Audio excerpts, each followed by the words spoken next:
I mean, the only perspective I have is that I don't really think about it, or I try not to think about it, and just try and get the next job, I guess. Right. I saw you reading an article about yourself in a Boston magazine. I can't believe you caught me doing that. Well, that's all right. Nothing wrong with I was just literally just handed the article, so I was just checking out, make sure I look good in the picture. But you weren't muttering lies, all lies. Where did they get this from? That's going to happen to you. You know, you're going to see quotes that you've never said. You're going to see things about places you've never been, people you've been linked with. That's part of the business that you really have to put out of your mind and go about acting, right? Yeah. I mean, you really do. You know, if that's what you kind of start this whole journey doing, and so that's what you have to continue to do and hopefully finish up doing. Now, a countryman of yours, a fair country actor named Sir Michael Caine, said that he wouldn't act in cold weather even if you had an Oscar nominee. He's very cognizant of where the movie is going to be made.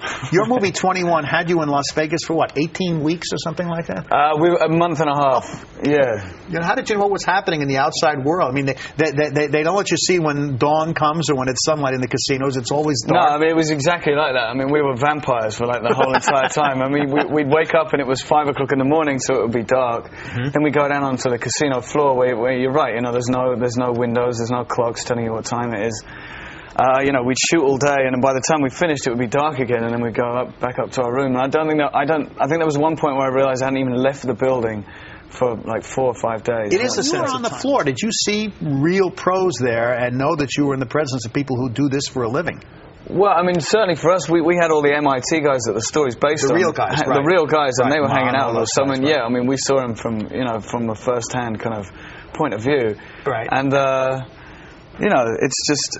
I mean, gambling's gambling, you know, and you can't. I don't think you can be good or bad at it. The only good thing you can be is knowing when to leave, you know, if you're up. Except 21's the only way you can beat the house, except for 21, and except for, you know, these MIT students who took it to another level, and they weren't gambling, they were playing a totally routine system of card counting, you know, which took hours and hours and hours of their time, and was a fairly kind of monotonous, kind of boring, you know, exercise. Yeah, but the payoff was worth it. But the payoff was worth it. Now, were they known there on the floor? Did the spotters and the people who were behind the cameras up stop, oh, these guys are back, or did you have to clear that with the casino first? Yeah, well, Jeff Ma, who the character that I play is very much based on, you know, a lot of the events that happened to him in his life.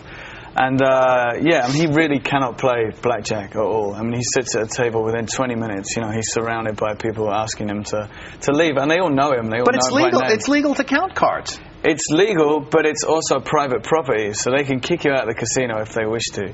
You know, they're not in the business of losing money, so if there's some hotshot kid who's, like, you know, taking all their money back from them, you know, they don't like it. So, I mean, that's where the kind of backroom, you know, intimidation tactics kind of came from. Right. But you can't arrest you, but they can certainly kick you out. Now, the gambling is on screen. Yeah. Did you do that right away? Did you shoot it as close to sequence as possible, or was it tough to get into the rhythm of that? No, it was very easy, actually. And, like, I mean, the best thing was that we went to Vegas first. That was the first, but we did all the Vegas stuff. We shot it first.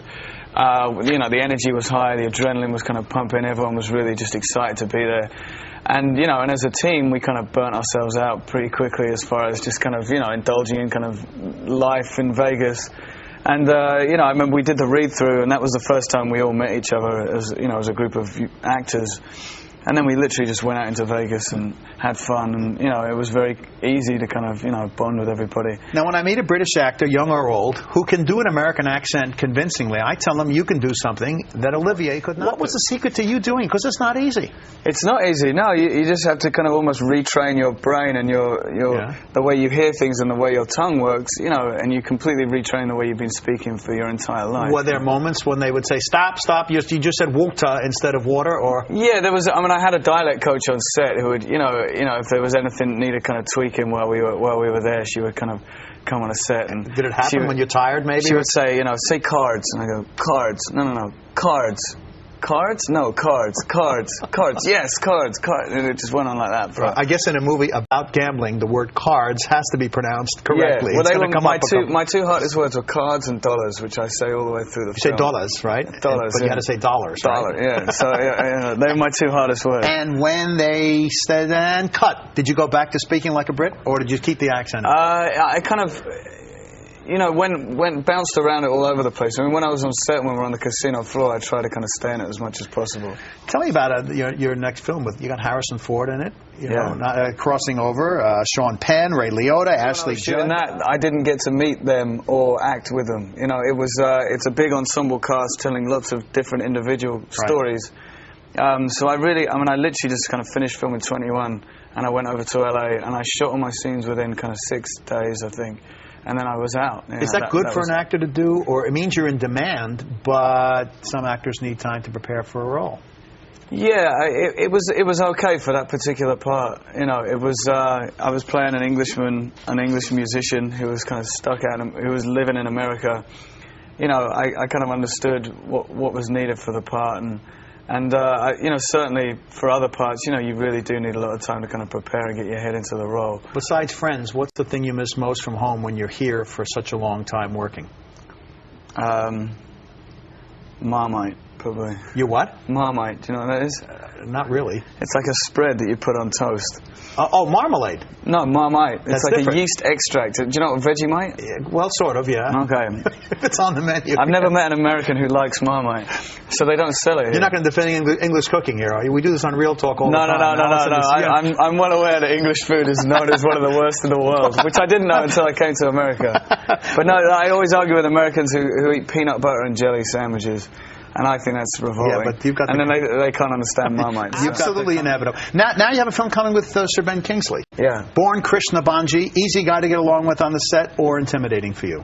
Just the most amazing guy ever. I mean, he was just so supportive. He was just such an incredible actor. He really cares about what you're going through and, you know, how you're feeling about the scene. And, you know, we just bounced off each other and just had an incredible time together. It's called 50 Dead Men Walking. 50 Dead Men Walking. I first saw you in earnest in Across the Universe. Right. You're in the first scene, you look over your right shoulder on the beach, and you sing, "Is there anybody?" And you had me. You were, as they say.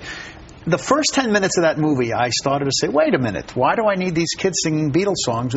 Then I got into it and realized what was happening. Right. And I realized every song advanced the plot. I'd never seen anything like that before. Oh, that's great. When you read the script, did you say, oh, they'll never get permission to use all these songs? But that being done, or it's going to work? By the time I was involved in it, you know, it was all kind of ready to go. You know, I got cast, and I think I flew out to New York within a week, and we were rehearsing. You know, it was a very quick, you know, thing, so it was all ready to go. But when I read the script, I mean, really at that point it was just a list of Beatles songs, and no one really knew what was going on inside Julie Taymor's head, you know, what she was thinking creatively for how she was going to, you know, show these songs. And, you know, there was a storyline, obviously, and, you know, the kind of through line of the characters. She told us she annotated every song, what it was talking about, and found the perfect spot in the movie for it. How long is it before you realize, when you get a script like that, hey, I'm in every single scene? I mean, did they tell you this before you got the script, or you say, wow, when you work at one, you're reading it, you're like, you know, you're seeing your journey kind of there on the page. Now, as you may change your mind about this, as your star continues to rise, you're going to make the move to LA, you're going to be not bi-coastal, bi-country, you're going to make sure you keep your English roots, or just see where events happen, who you meet, and how your life changes. Exactly, yeah. I can't ever really make any plans. Anytime I try and make a plan, it always goes completely opposite way. So, you know, I just keep rolling along, I guess. This is young Jim Sturgess at a great point in his career. Stardom is about to burst upon him.